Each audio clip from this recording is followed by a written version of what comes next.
Yung una po, nagpaputol po tayo ng kahoy na gagamitin sa paggawa ng tiny house. At dito po sa kahoy na ito kukunin yung mga size ng kahoy na gagamitin sa pagbuo ng tiny house. Bago ko po pala makalimutan, may poste pa po pala itong gagamitin na dapat ay unahin natin sa ating paghanda.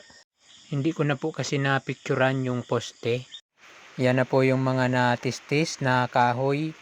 Yan po ay in-stock muna ng ilang linggo bago po yung gagamitin, kasi pagka gumamit ka po ng kahoy na bagong tisti siya or sariwa pa, minsan po nagkakaroon ng problema po yung kahoy. Minsan tumatagilid po yung pagkatisti sa kanya. Minsan naman po ay lumiliit yung dulo or yung gitna, kaya hindi po siya nakaka-fix sa pagkabit. Kaya nagkakaroon po siya ng pagluwag sa mga pagkakabit. Kaya ganyan po yung ginagawa para matuyo po siya, so hindi po magkaroon ng problema.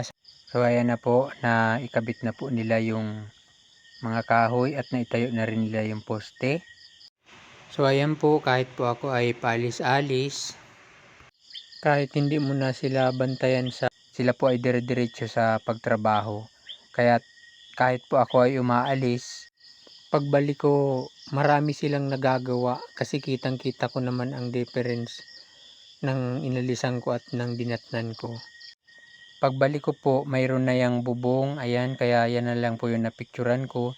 Tiningnan ko po yung ilalim, ayan, naikabit naman nila ning maayos yung insulator. Nilagyan po yan ng insulator para hindi po gaanong mainit sa loob.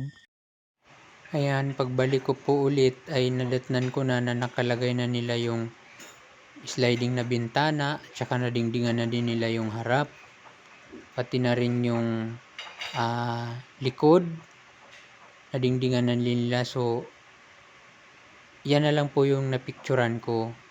Kaya nagpagawa na ako ng puso negro para may ready na yung CR, at mayroon na po yung CR na magagamit nila sa kanilang pagtatrabaho.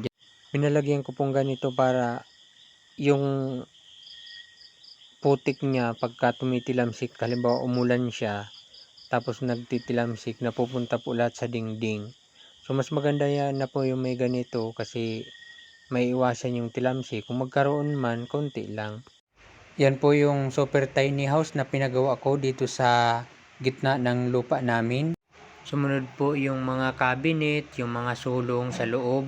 Yan po yung loob ng tiny house. Mayroon pa rin pong sofa bed. Yan po yung mga nasa loob niyan. So ang tiny house po ay kumpleto na po yung gamit niya halos sa loob. Maliit lang po siya. Hindi pa po kasi gaanong maayos tingnan, kasi hindi pa po siya totally tapos talagang lahat. Abangan nyo po sa susunod kong video, at yan po ay talagang maganda pong tingnan, lalong lalo na po yung loob kasi kumpleto na po yung gamit.